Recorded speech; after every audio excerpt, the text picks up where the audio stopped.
In 1940, Disney released the iconic Fantasia. A sorcerer leaves the room, his apprentice Mickey Mouse puts on the hat. For a moment, it works. Then it doesn't, because the power was never the hat, it was the man who wore it. 80 years later, it would play out for Disney in real life. This time with ego, politics, and a whole lot of backstabbing. This is the Battle of the Bobs.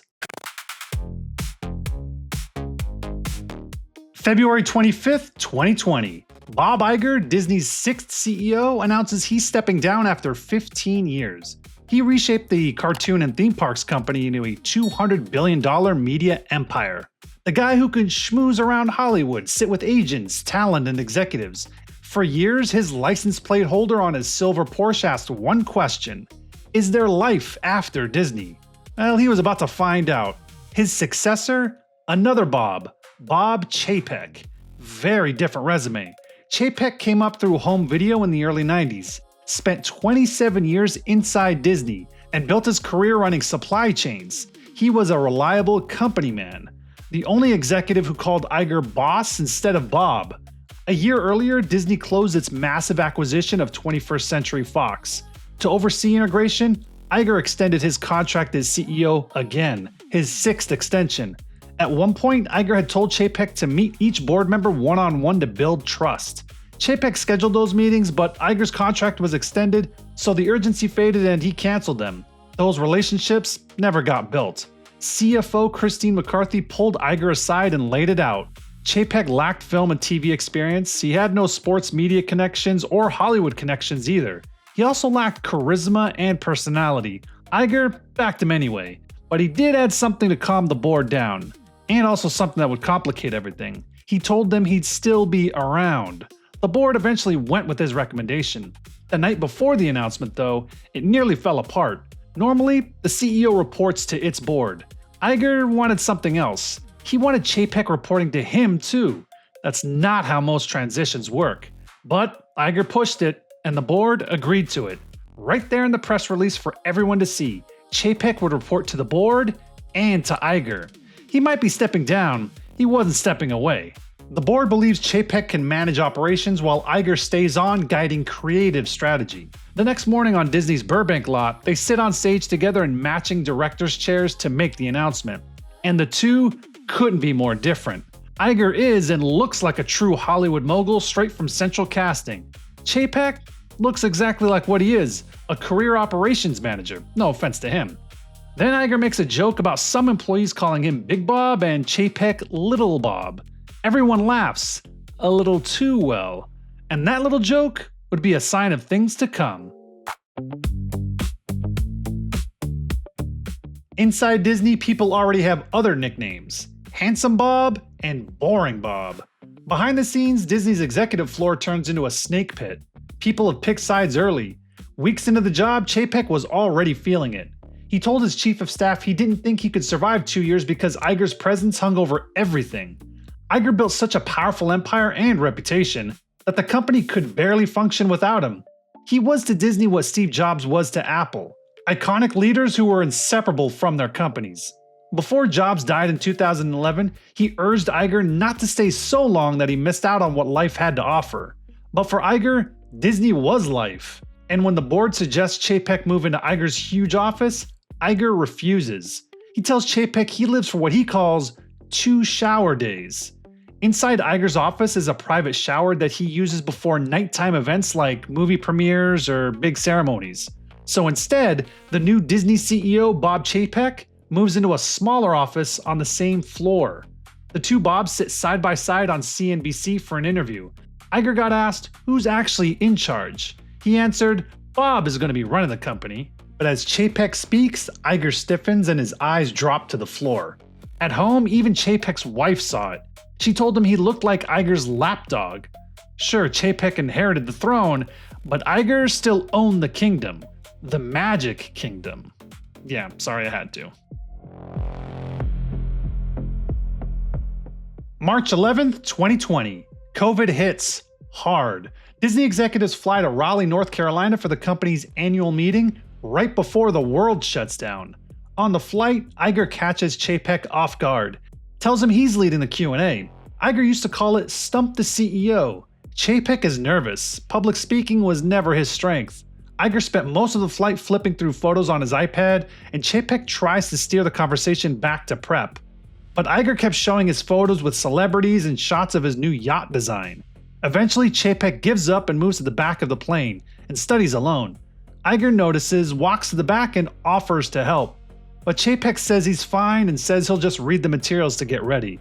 Later, Iger would describe how he felt in that moment, like standing at the altar, watching the bride walk toward him, and realizing he'd made a big mistake.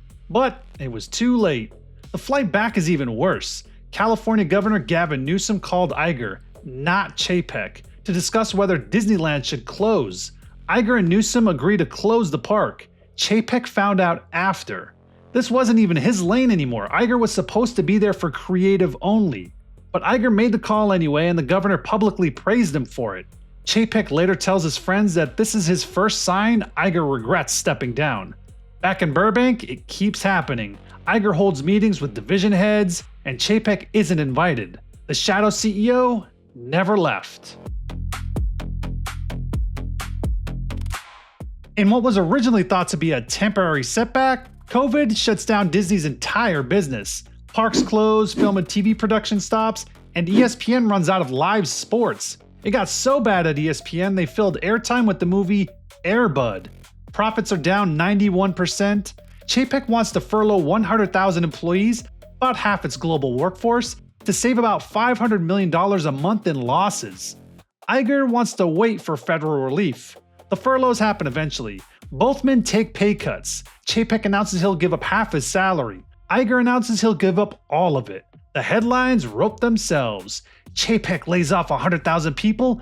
Iger sacrifices everything for his employees. Except in reality, Iger's salary was a small piece of his compensation. The real money came from stock awards worth tens of millions of dollars. But it did make for a nice PR move. And he wasn't exactly against the idea of furloughs. He just wanted to postpone them. Then the New York Times drops a column. It's a Sunday afternoon, and to mark his CEO promotion, he's hosting a party at his house. The column says Iger has already taken control back, calls Chapek the nominal CEO. Iger is quoted saying a crisis this big naturally pulls him back in. Chapek calls Disney's communications chief and says, "He's killing me." She tries to calm him down, but he doesn't sleep that night. Early the next morning, he calls Iger, tells him the article cut his legs out from under him, also tells him he never asked for a savior.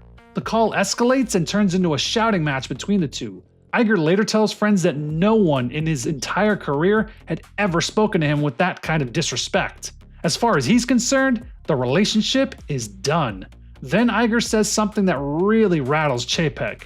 During one of their phone calls, Iger tells him that before the board agreed to make him CEO, the directors assured Iger he could fire Chapek and return whenever he wanted.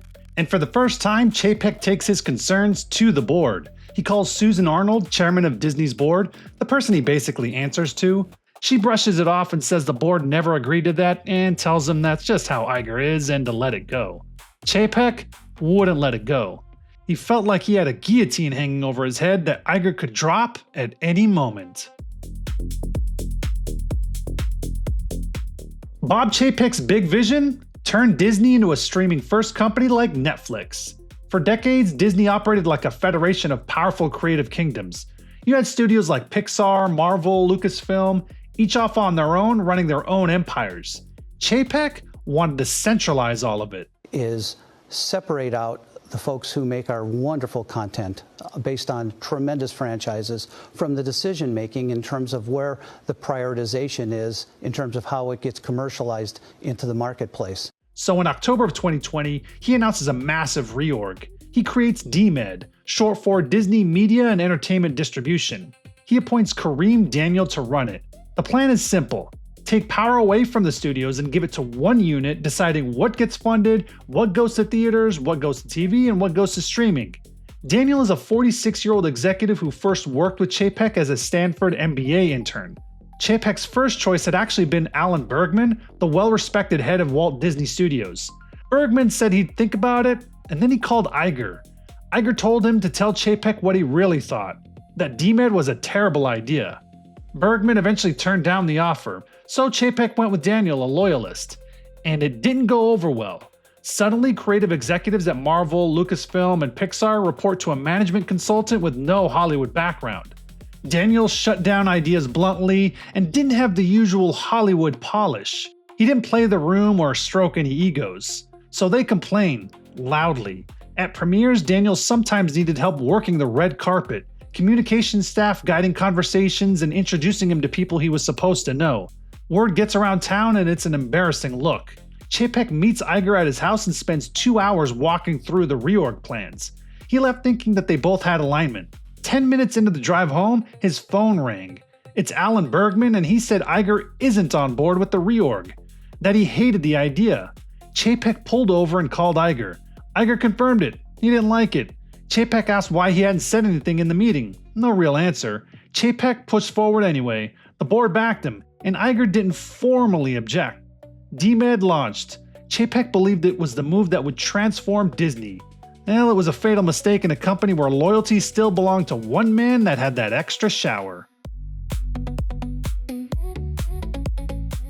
December 25th, 2020. Soul debuts exclusively on Disney+, and Pixar employees are furious.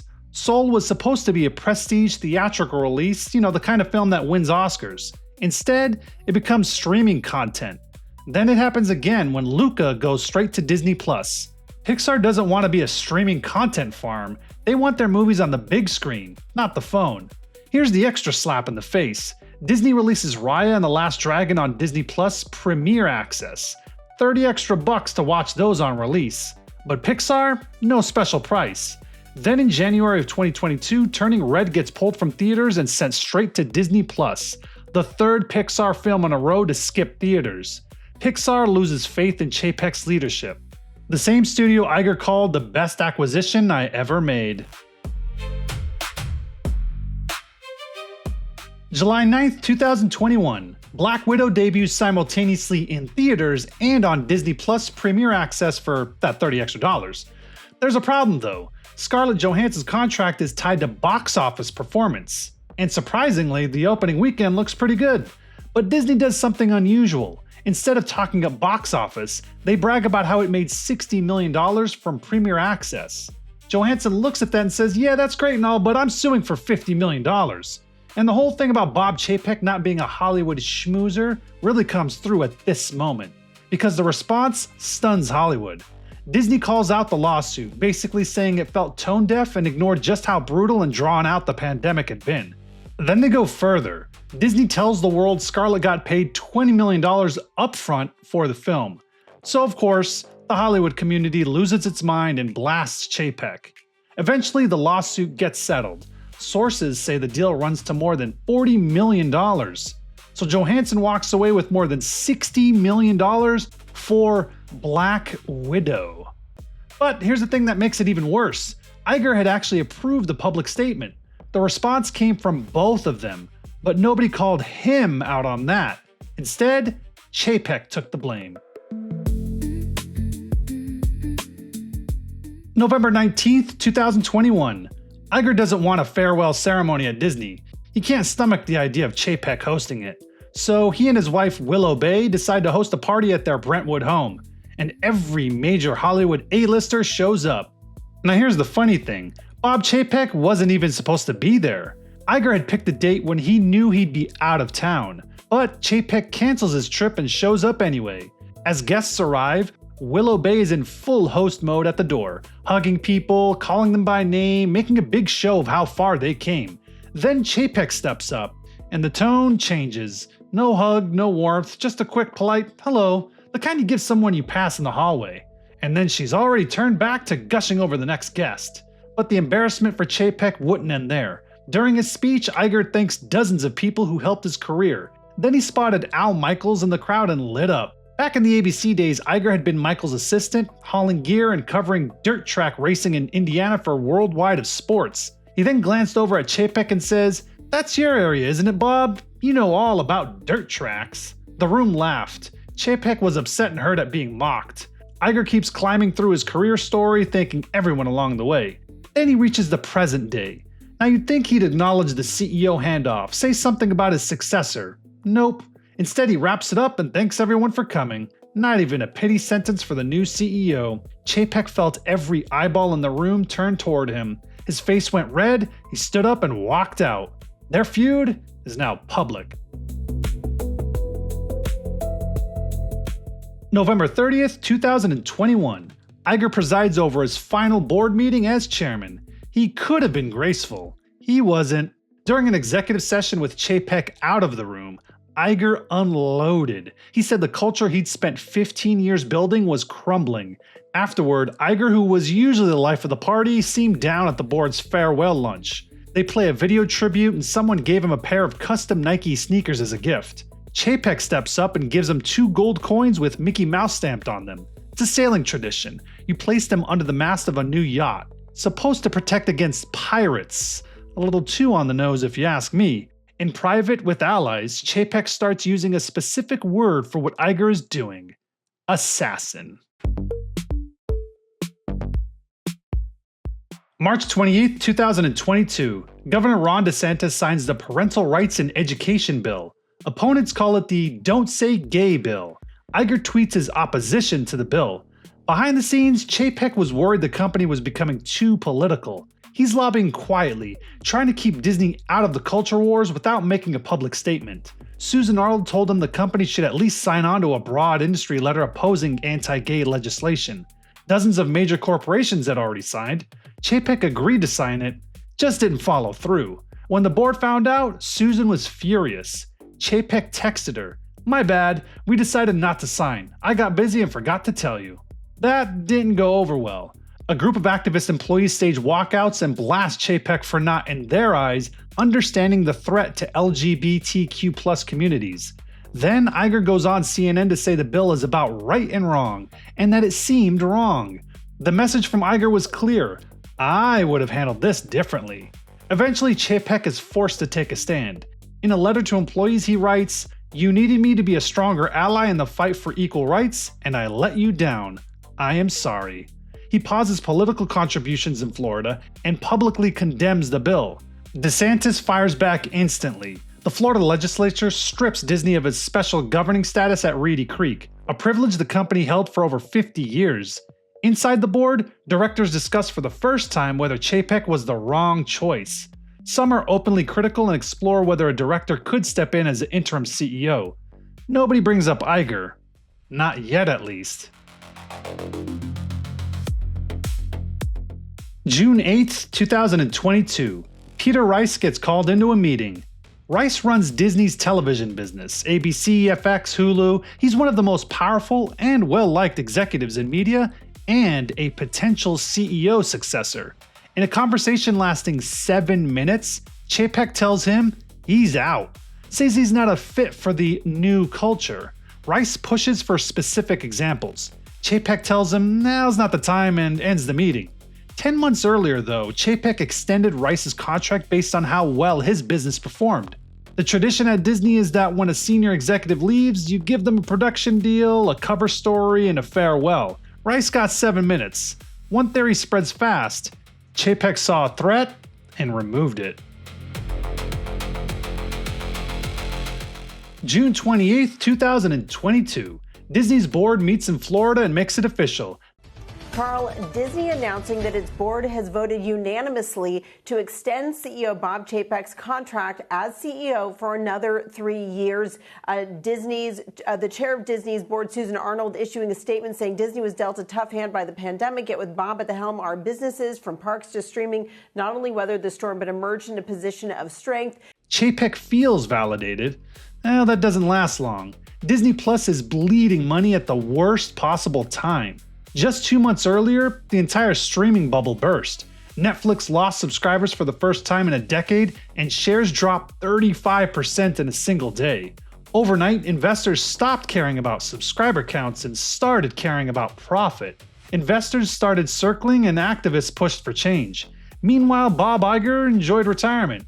He spent most of his time on his yacht, wrote a draft of his second book. There were even rumors he was going to run for president. But behind the scenes, Iger couldn't stop trash-talking Chapek, and a lot of that trash talk made its way back. At one point, Marvel chairman Ike Perlmutter hears enough to get concerned. Perlmutter, who had his own history with Iger, he'd clashed with him for years and was happy to see him go.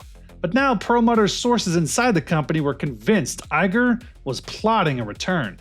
He calls Disney's general counsel Horacio Gutierrez and tells him they need to protect Chapek. They can't let Iger take the company back. Around Labor Day 2022, Bob Chapek sits down with Disney's CFO Christine McCarthy. They're preparing for the upcoming earnings report.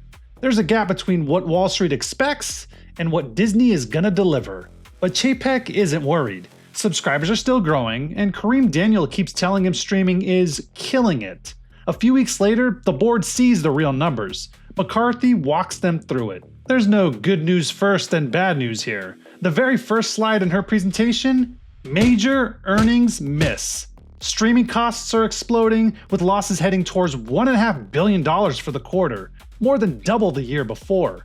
Board members started firing off questions. They want to know how this could happen. Chapek is totally caught off guard. McCarthy had already sent projections to the board 9 days earlier, but Chapek hadn't read it.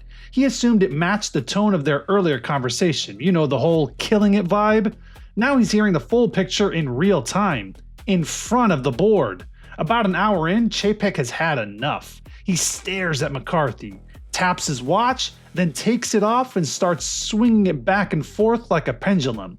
Translation: hey, wrap this up. They take a break. Chapek pulls McCarthy aside and accuses her of blindsiding him in front of the board, making him look bad. She doesn't back down and tells him the numbers are the numbers.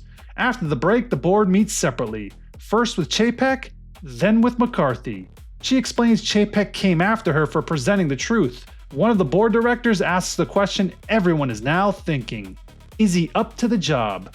McCarthy doesn't even hesitate. He can't do it. That's it. No sugarcoating it. Afterward, an angry Susan Arnold calls Chapek, demanding to know why he attacked McCarthy for presenting accurate numbers. Chapek blames her for blindsiding him. And from that moment on, the trust is gone. October 2022. Disney holds a management retreat at Walt Disney World in Orlando. Finance teams lock themselves in conference rooms and grind through the numbers. They don't look good. Outside, it's a different scene. Executives tour the parks and ride the rides. Chapek moves between both, stops into meetings, then heads back out into the parks. Spends some time at Animal Kingdom talking with employees and trying to connect. Around this time, he grows a beard. Colleagues tell him to keep it, says it makes him look more relatable. When the executives locked in the conference room find out Chapek is out having fun, including petting a hippopotamus, frustration starts to boil. When the meetings wrap, the finance team warns Chapek. Losses are a lot worse than expected. The market reaction could get ugly. He starts referring to the more pessimistic executives as Eeyores.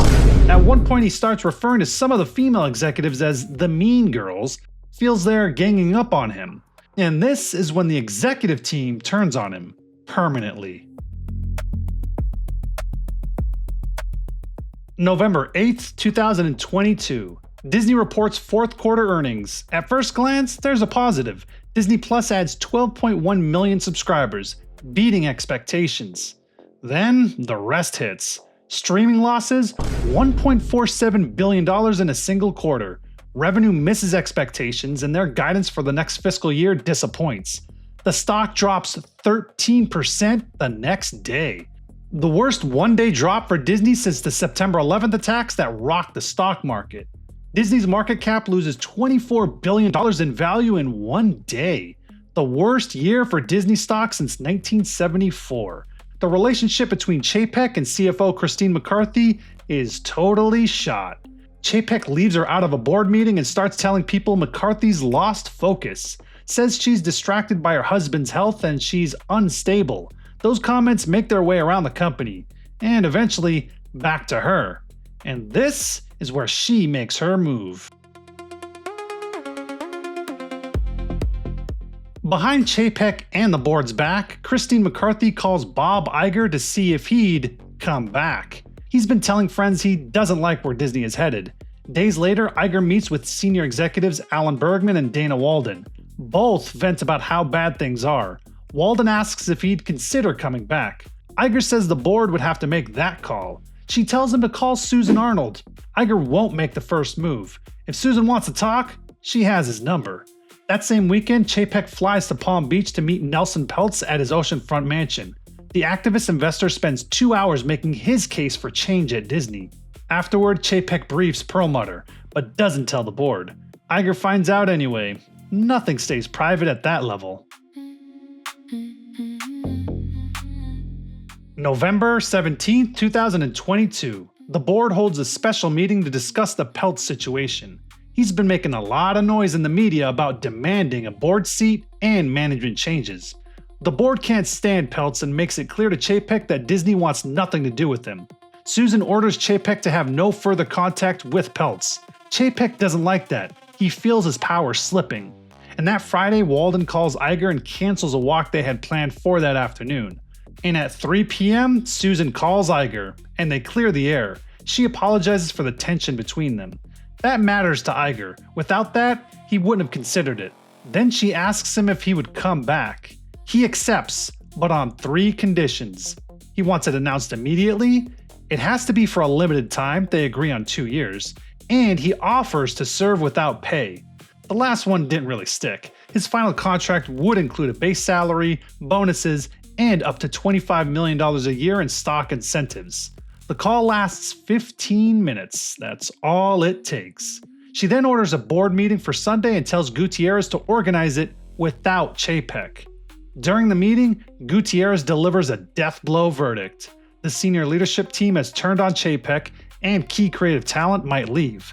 And he's not facing reality of how bad things are by skipping critical meetings before the earnings call. He might even be depressed, Gutierrez says. Then they vote.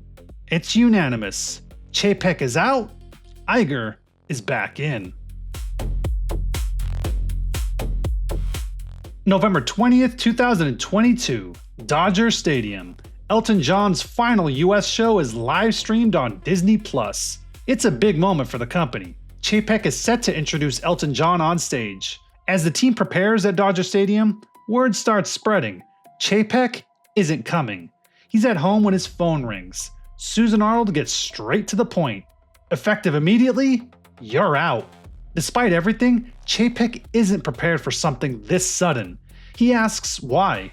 Lost confidence, that's it. Bob Iger announced his return as CEO of Disney overnight. Iger retired from the company less than a year ago, but he's agreed to come back and serve as CEO for 2 years, effective immediately. Now, typically at a senior position, especially CEO, instead of getting fired, they release a fancy press statement saying, you're stepping down or you're looking for your next adventure. Nope, no face-saving resignation here, just out. Executives read it and look at each other. Some actually think it's fake. Kareem Daniels shows up, sees what's happening, leaves before the concert starts. Elton does still perform. The show must go on. Not for Chapek though. He sits alone at home. His worst fear just became reality. Wall Street celebrates the announcement. Disney stock surges almost 10% on the announcement of Iger's return. Within days, Iger dismantles Chapek's short-lived legacy as CEO. DMED gets abolished and power returns to the studios. Chapek doesn't even get a farewell email. And like a scene out of The Godfather, Iger gets rid of all of Chapek's closest allies. Kareem Daniel, Chapek's second in command, is gone. Ike Perlmutter is also finally fired. Not only that, but the people who helped orchestrate Iger's return, well, they didn't last either. Iger demanded McCarthy's resignation. The CFO who made the phone call that brought him back was pushed out. Susan Arnold leaves when her term ends. The Coup's architects got cleared out alongside its target. Iger tells people he came back to fix one of the biggest mistakes of his career, choosing Chapek. Later, Chapek tells a friend that his time as CEO was about 3 years of hell.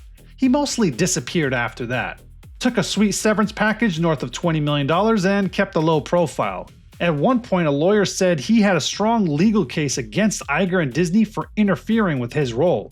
Chapek didn't want a legal fight with Disney, says his family is a Disney family, doesn't want to hurt the company.